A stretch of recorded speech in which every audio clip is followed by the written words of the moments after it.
अर्जुनला इथे ताप आलेला असल्यामुळे सगळेच जण प्रताप, कल्पना आणि अश्विन आणि विमलताई पण तिकडे उभ्या असतात. इकडे अश्विन इंजेक्शन देतो आणि म्हणतो की ह्याला आता आराम करून द्या. इथे कल्पना म्हणते की ह्याला खूपच ताप आहे, 102 ताप आहे, आता काय करायचं. आणि आज तर चुड्या भरण्याचा कार्यक्रम आहे, तर काय करायचं आता. तेव्हा प्रताप म्हणतात आपण एक काम करूया, हे पुढे ढकलूया आणि वाटल्यास तर संगीत आणि लग्न देखील पुढे ढकलूया म्हणून. आणि या सगळ्या गोष्टी प्रिया दरवाजात उभं राहून ऐकते आणि ती म्हणते काय मठ्ठ लोक आहेत, मी इतकं केलं आहे इथपर्यंत येण्यासाठी आणि हे लोक काय पुढे ढकलतात किंवा कॅन्सल करतात, असं होऊन चालणार नाही. म्हणून ती जवळ येते तिकडे बोलायला. तेवढ्यातच प्रताप कल्पनाला म्हणतो चल आपण पूर्णाजीशी बोलूया, ती सुद्धा समजून घेईल ही गोष्ट.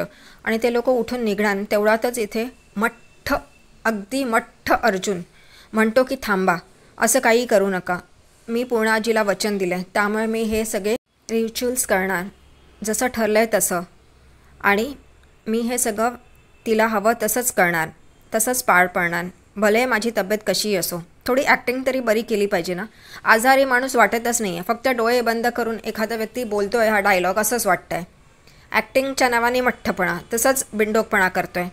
इथे तन्वीला तर काय बरंच वाटतं. अर्जुन इथे उठायला लागतो आणि म्हणतो चला आज चुडा भरण्याचा कार्यक्रम आहे ना, चला खालती जाऊया म्हणून. इकडे हे लोक समजवत असतात की नको, पुणाजी पण समजून घेईल, आम्ही बोलतो तर नाही. इथेच मोका आहे या सगळ्या गोष्टीचा पण नाही. अर्जुन आईवडिलांबरोबर खालती जातो आणि इथं प्रियाला काय जे हवं ते मिळालंच आहे. तिला न बोलता तिच्या मनाप्रमाणे सगळ्या गोष्टी घडत आहेत. इथे अर्जुन खालती येतो. इथे पुणाजी देखील त्याला समजवत असते अर्जुन हट्टीपणा करू नको, आपण या सगळ्या गोष्टी नंतर करूया. पण मूर्ख व्यक्तीला समजवणार कोण. तो म्हणतो नाही, मी तुला वचन दिलं आहे ना, मग मी हे सगळं करणार, भले माझी तब्येत कशी असो. इथे पुणाजी म्हणते हट्टीपणा करू नको, तुझी तब्येत महत्त्वाची आहे. तरी मठ्ठ अर्जुन तयार होतो आणि सांगतो तयारीला लागा. इथे कल्पना म्हणते पुणाजीला चला आपण तयारीला लागूया. इथे कल्पना अश्विनला म्हणते अस्मिता चुडा भरण्यासाठी तिच्या रूममध्ये गेली आहे, बघ तयार झाली आहे की नाही ती.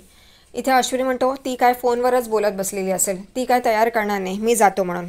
इथे प्रिया म्हणते मी चुडा भरणारी कुठे आहे ते विचारते आणि तिला फोन करते. सगळेजण आपापल्या कामाला लागतात. इकडे अर्जुन एकटाच बसलेला असतो.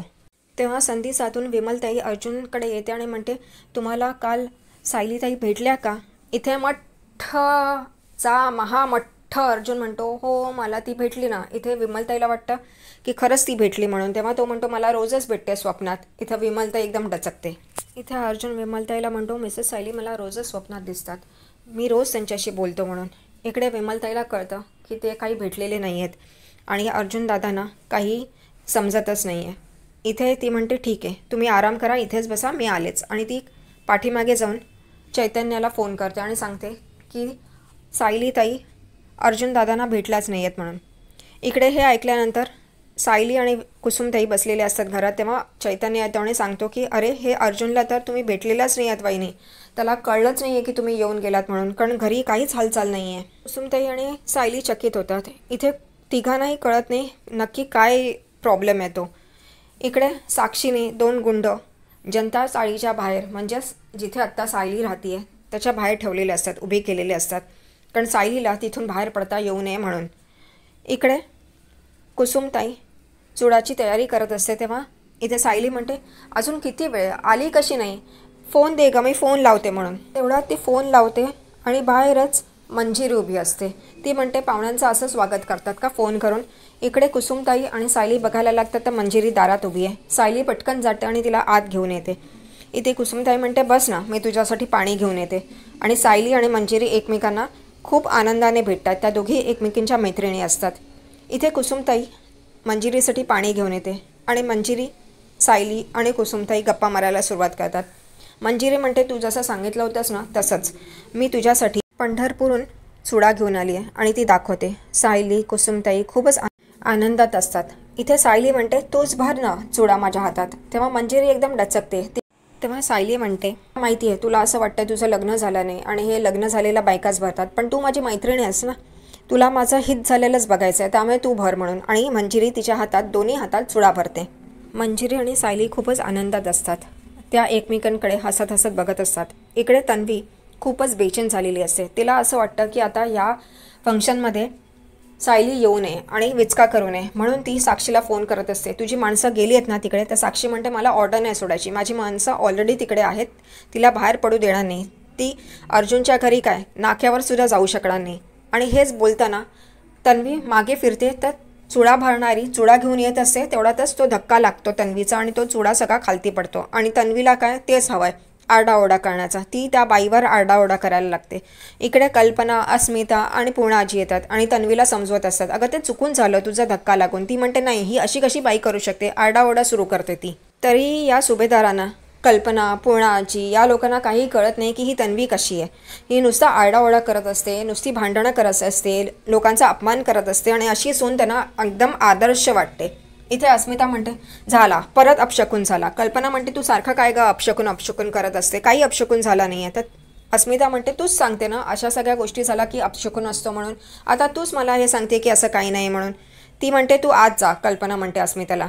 पूर्णाजी त्या चुडा भरणारीला सांगते परत नवीन चुडा भर म्हणून. ती म्हणते हो आणि ती तिथून निघून जाते. इकडे प्रियाचा तडतडाट झालेला असतो. सायली, मंजिरी, कुसुमताई बोलत असतात तेवढ्यातच तिकडे राया येतो आणि रायाला बघून सायली म्हणते राया दादा तू आत ये ना. राया आत येतो आणि सांगतो दरवाजापाशी कोणतरी दोन असे गुंड उभे आहेत, त्यांची नजर काय मला बरी दिसत नाही, ते चाळकरी नाही वाटत आहेत, चाळीतले लोक नाही वाटत आहेत, ते दणकट कोणतरी आहेत. इथे सगळेजणच आश्चर्याने बघायला लागतात. तो म्हणतो थांबा, मीच त्यांना बरोबर विचारतो. इथे मंजिरी त्याला थांबवते आणि म्हणते तू विचारणार म्हणजे मारामारी करणार. तेव्हा इथं सायली म्हणते राया दादा या ह्याच्यात नको ना भांडणं, चांगला दिवस आहे ना, चांगल्या गोष्टी घडायला हव्यात. आणि इथे राया म्हणतो तुझं अर्जुनशी बोलणं झालं की नाही? तर ती म्हणते नाही ना, खूप प्रयत्न केला पण होईल एकदा. तेव्हा राया म्हणतो मग त्याला उचलून आणू का? हे बोलताच सायलीला स्वप्न पडतं की कसा राया त्याला घरातून उचलून आणतो आपल्या खांद्यावर टाकून आणि तिच्यासमोर उभं केलं आहे. आणि इथे ती लाचतीये आणि हसतीये आणि एकदमच मंजिरी म्हणते सायली, अगं ये सायली. तेव्हा ती एकदम भानावर येते आणि बघते तर तिथं अर्जुन सर आणि काहीच नसतं, ती फक्त आपल्या स्वप्नातच हे सगळ्या गोष्टी बघत असते. इथे सायली, मंजिरी, राया आणि कुसुमताई बोलत असतात.